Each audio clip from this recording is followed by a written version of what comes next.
At She Can, we tell women's stories. We show how women got to where they are today. And we talk about entrepreneurial journeys and all the women's journeys, the possible women's journeys. And I'm really delighted to talk to Catherine Ann Reid. Catherine Ann, welcome to She Can. We have already done this once and then we thought we Ah, forgot things. So we're redoing it, which is so lovely. It's just taken us a while to find another date. Catherine Ann, you're the founder and CEO of Doqit, and you are helping people simplify their lives by optimizing personal and family paperwork. And our lives, as we all know, are awash with paperwork and complicated admin structures. So you are here to make that journey easier. Tell us more about yourself. it's great to see you again. And yes, we have been trying to reschedule for a while, because there's life, isn't it? Life's so busy. There's so many plates that we're spinning. So I'm Catherine Ann. I'm the founder and CEO of Doqit. Doqit is a life admin platform that takes away the need to have so many places that we're keeping day-to-day paperwork, information, reminders, and puts them in one simple, easy place to help you manage your time more efficiently. So it helps you reduce the time and also the cost and stress of your day-to-day life admin. I'm a mom, I'm a wife, mum to Chloe. Chloe is my incredible daughter who is 22. She has complex additional needs. She's got a really rare genetic condition. And she is my daily inspiration. She's the girl that they said she couldn't, and she has and continues to do so. Now, whilst she has a lot of complexities going on and severe learning difficulties, almost like the entrepreneurial journey, every day she's smashing those little goals and achieving, bit by bit to become who the young woman that she's becoming today. Catherine, and I'm so grateful for you to be on here because you're going to talk about your entrepreneurial journey and how you got to this place, but you're also going to talk to us as the carer of a child with complex needs. So I'm very excited to hear the story, Catherine Ann. So tell us a little bit more about both those important roles that you hold. So they are definitely intertwined. So the concept of Doqit came as a result of, so it started, the sort of acorn landed a long time ago. Chloe was going through a medical diagnosis. I was going through a divorce. And both of those events was the realization of the sheer amount of paperwork that we have Mm, in our life. Now, when I go back 20 years, it was primarily paperwork, physical. mhm, Moving forward, that paperwork then became apps. I call it my piles, my files, and my clouds, but it became um, apps, platforms, PDFs, spreadsheets, um, notes on the fridge, bits of paper everywhere. And at the same time, I was lone parent to Chloe. She was still, I mean, she never got a diagnosis till she was 9. mm. Um, 1 year she had 58 hospital appointments. I was doing Wow. consultancy work. So the amount of plates that were being spun was ridiculous. Yeah. And I think the tipping point for me came when I think it was the third year in the bounds that I paid my tax return late. Now, the impact of paying my tax return late was stress because I was angry at myself, and financial impact. That was £100 that, as a lone parent, I could ill afford. Mm. And that was the wake up call that said there has to be a better way. And I looked for something to help, and I couldn't find anything. Um, I then found out it wasn't just me. This wasn't simply a Catherine Ann problem. Everyone I spoke to had a story, and I thought, I'm going to I'm going to create something. Why not me? And I was inspired by the wee redhead that they said, she won't walk. And she went, yeah, well, and she did. And I thought, okay, if she can do it, I can do it, and we can do it together. And I mean, this is Carers Week, so it's quite a poignant time for us to Yeah. speak, because being a full-time carer can make full-time employment really challenging, because you have to be there for your child, no matter, I mean, Chloe's 22 now, she still requires the same level of care that she did when she was a baby. Mm. So that means that people who are caring need to find a way of keeping a roof over their head, staying sane, while being available for their child, fighting with local authorities and schools to get the best provision for them, Mm. maybe taking them to different hospital and therapeutic appointments, and maybe, just maybe, getting 10 minutes for themselves. So what creating Doqit allowed me to do was to create a legacy for both Chloe and I, but was also a business that I could build around my available time, while still being there for Chloe, because the two most important roles in my life are being a carer for Chloe and being the founder of Doqit. Both of which I've got the same amount of passion for. Yeah. Catherine Ann, so first of all, it's so impressive that you can do all of that, right? And you find the headspace and the physical strength to also build up a company. Now, I'd love to go a little bit more into detail. You told us how you thought of Doqit. Tell us a little bit more about the stepping stones in your entrepreneurial journey, how you got it off the ground, what are your challenges with your entrepreneurial journey. And I think then we'll take that straight into your caring role, which is full of potholes, right? There is so much for carers to navigate, from hospital appointments to the caring schedule, the daily, the physical and mental strength to keep you going, the provisions that are given by a borough or the area you live in, etc. pp. There is so much to be done. So I think it would be lovely to go into a bit more detail. So talking about the entrepreneurial journey first, I think the thing that I knew first of all was that I couldn't do it on my own. Mm. My background is working in marketing communications, and my accountability was always around sales and business development. And it's something that I think I'm good at, but it's an area I also enjoy. But building a tech business was something that I thought, wow, I'm going to need some really good people there I thought, I was never going to do it half-hearted. It's always with success in mind. So who are the best people I can get around me? So I've got a fantastic co-director who's a real yin to my yang, and a dedicated and really committed advisory board of domain experts who help bridge the gaps. Mm. But where we started was basically research. Was this problem big enough? Was it a problem for enough people that wanted? So the problem's big enough, absolutely. But how many people wanted to solve their problem, and how many people wanted to pay to solve their problem? So Mm. we did a lot of research around that. And in those early days, it was quite tough. And then COVID came. Yeah. COVID was the game changer, because COVID was the time when we all started to rely on that. Yeah. And consumers, so the person in the street started to understand the value of where technology could help them, that I've got my information here. But then what happened was that overwhelm of subscriptions, information overload, and going back to the piles, files, and clouds. It was like, so I've got all of this information, but I don't know where anything is. So we did a lot of user research before we cut a line of code.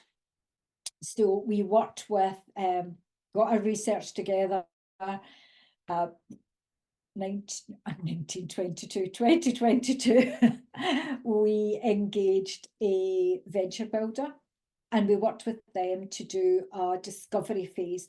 So that was going through looking at what does the landscape look like, what were the global implications of life administration, societal, economic, was there a need? And we've put together all of the information that was required, and then we had to find the money to build it. Now, Yeah. again, that was faced with the challenge of, well, can you do this? You know, you don't have a product, you don't have paying customers, it's a good idea. And we did, we raised the investment to build our beta, which we launched late summer last year. Yeah. We have got both direct sign up from consumers, and we engaged with 5 SMEs who have taken Doqit. Now, what that has given us is evidence of early traction and also insights into how consumers behave, how people behave with Doqit, what has worked well for them, what's not worked so well, but what they want for that next phase. So where that's put us is that we are now about to raise again to take Doqit on to the App Store and put in our growth to get to 10k users by this time next year, with a view to how the next 5 years is going to look. How impressive is that, Catherine Ann? So tell us a bit more about the journey of how to raise money. We all know that there is very little money for women entrepreneurs around. How are you facing that? So I think my background is sales. So I probably have got a tougher hide than some people. So rejection is something that I have faced through most of my career. And the thing is about so raising investment is like sales. So who's the right person? So there's no point in me with a technical product going to someone that invests in, say, retail, or someone that invests in, you know, Wellington boots, for example. Yeah. It's making sure that you're aligned to what the investor's space is. And also, you need to do your research. Just going out and because someone says they're an investor, what does that mean? When did they last write a check? What was their check size? You know, and making sure that alignment's there, but building the relationship. So someone might be investing in Wellington boots, but you know what? Their best friend might be investing in tech. So it's making sure that you are building relationships, asking the right questions, and being visible. So LinkedIn's a great tool when you're raising investment, not to go on there and shout, hey, I'm raising, but actually to show that you're the expert in your domain, so that you're talking about the problem, you're talking about the solution, you're talking about what else is going on in that space, so that when you do come to raise, people will say, you know, actually I've caught that person on LinkedIn and they seem to understand, and you've given them enough of an appetite for them to say, let's have a conversation. Mm. And sometimes that conversation will be no, but it might be no for now, or, you know, no, you know, I'm not going to invest at this stage, or I don't have any money right now. But there's more to a no than just a closed door. Yeah. Catherine, that was really informative. Thank you so much for that. So, how do you combine that with a full-time caring role, and how do you navigate all the daily challenges that come with that? So I am a big fan of Mark Randolph, who set up Netflix. And Mm. his advice is always to prioritize the priorities. So how do we prioritize the priorities? Because when you've got a startup and when you've got a child, everything's a priority. But is it? What is it that's going to move the needle? And the needle doesn't need to move fast or far, as long as it's moving. Mm. So my thing is to and to be honest, with myself and honest to everyone in my community, is to say, I can do this or I can't do that. And never shy away from the fact that I am a carer for Chloe. She's my life. And if I can't go to an event or I can't attend a meeting, I will always be honest and say it's because I've got a hospital appointment with Chloe. Because if, say, a meeting was with an investor Mm. and I say I can't attend that time because I've got a hospital appointment with Chloe, if that's something they balk at, then we're probably not aligned. Yeah, yeah, very nice that you said that. Catherine, and so give us a little bit more the complexities of fitting into our social system with a medically complex child. It's very difficult to access the right support and financial support, education, etc. So it, I have just drafted a post about that, so it's interesting you ask me. So there's very little support. There's the bottom line. Mm. It's very difficult for families to access support across the board, and there is no parity. The Mm. sad thing is that the family who shouts the loudest gets the most for the child, and that is the truth. Mm. And I've said that to other families. So it's important to understand what is available within your area for your child, Yeah. what the law says is available, and parents need to be fearless in their quest for their child. But unfortunately, there are a lot of people in the UK who have maybe more than one child with complex needs. Mm. Maybe English isn't their first language. Mm. They maybe have additional needs themselves, or they're frightened. They're frightened that the little provision they have, if they push against it and ask for more, will be taken away. Mm. Now, the result of that is that many children aren't getting the provision that they are lawfully entitled to. Mm. Carers, parents, families are on their knees. There's no support, uh, little or no support in terms of respite provision. Mm. A carer's allowance equates to £80 a week, which, if that was for a 37.5 hour week, would be something like £2.40 an hour. But yet, carers are doing, the army of unpaid carers are doing a vital job in holding the system together. Were it not for them, who would look after, the elderly parents, young people like Chloe? It would be really, really difficult.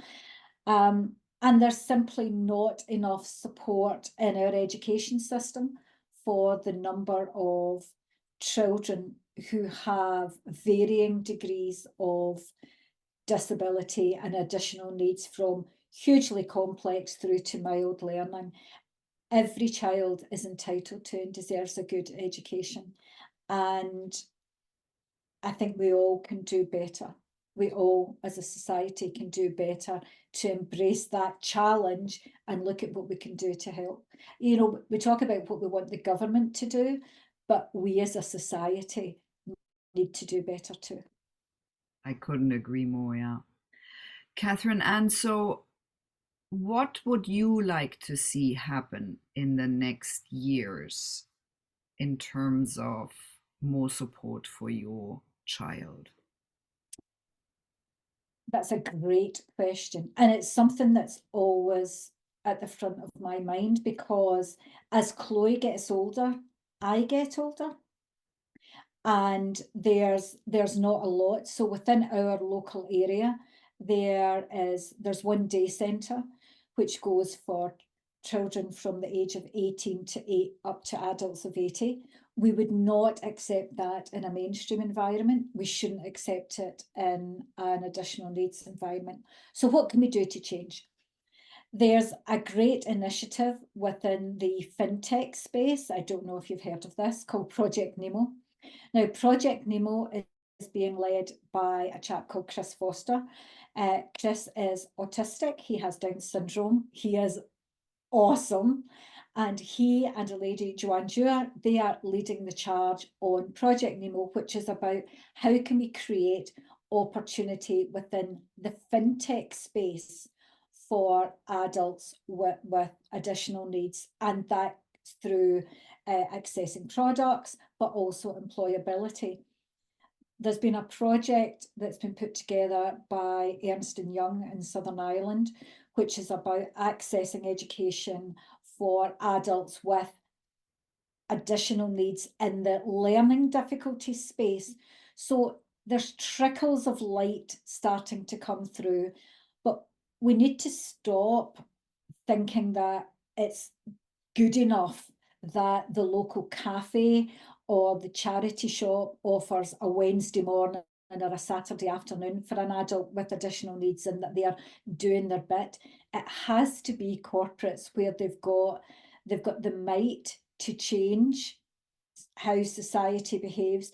They've got the financial resources to be employing adults with varying degrees of additional needs, because there was a report come out last year from Accenture that stated that businesses who have someone with additional needs they're more profitable, and it was something crazy like 25% more productive. I mean, there was some really hard facts around why you should have a more diverse, so not just culturally diverse, but educationally diverse workforce, because it brings a different, more colourful lens to a business, and it encourages more empathy with and understanding, which is definitely required.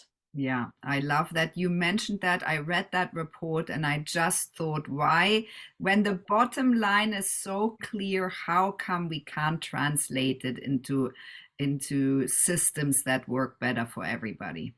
Yeah. Catherine Ann, so what qualities do you think you have that really serve you as an entrepreneur and as a mom carer? So resilience is key, and the I would say that Chloe has made me a warrior, whereas before I may have been afraid to speak up or to say what I was really thinking about. If a situation wasn't right, I might have stayed quiet. I no longer feel the need to stay quiet. I think it's important we speak up for other female entrepreneurs, but we should also speak up for other people who are vulnerable, who maybe are less able to speak for themselves, or their family are less able to speak for them.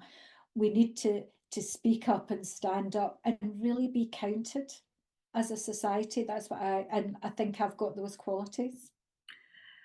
And Catherine, and your resilience, how do you think you built that up? By just having to be the warrior for Chloe and be the provider and figure things out? I think I think there's a bit of that. I think it's probably in my DNA as well. When I think about my two grandmothers, so one was widowed. My mum's mum was widowed when my mum was only two. She raised nine children on her own. Um, my dad's mum, my gran had, my uncle had learning difficulties. Now, back then, he's now 80. Back then, that was much, much harder. She never wanted him to be institutionalized. So she was a warrior mother back in the day when other people had no choice but to institutionalize their children. So I think there's a bit of that is in my DNA and how I was raised. Catherine Ann, and what top tips would you have for other entrepreneurs that maybe are in a similar position? They had to figure something out for themselves to be able to actually be a carer or a mom or whatever their caring position would be in a family? So the thing I would say is this is a marathon, not a sprint. So I've spoken to mums, mums who are setting up businesses, who are setting up startups, and they say, "Oh, I think I'm not going fast enough." It's like, do what you can when you can. You're in charge, you're in control of your destiny. So just because someone is maybe appears to be moving faster, that's okay. Cheer them that they're moving faster, and they'll cheer you back. Ask for help. Always ask for help. And when you're having a day that you feel you're stuck in treacle, close the computer, go out for a walk, and be kind to yourself. Lovely. Thank you so much for that. So, what would you be most proud of to date? Chloe. Yeah. I'm so, I mean, in fact, it gets me quite emotional when I think I am so proud of how hard she's worked, how much she's achieved. She's just about to finish 3 years and it's within a resource unit at Henley College. She's been accepted on to another 2 years at a local agricultural college.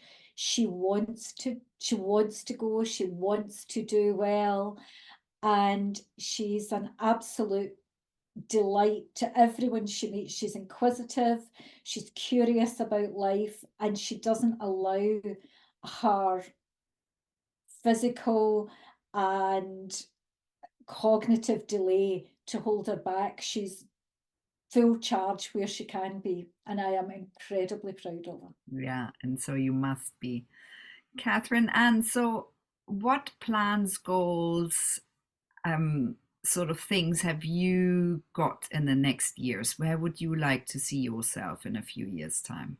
So my plans for the business are to take it to a 25 million annual recurring revenue within 5 years, and to exit probably through trade sale. That's my goal.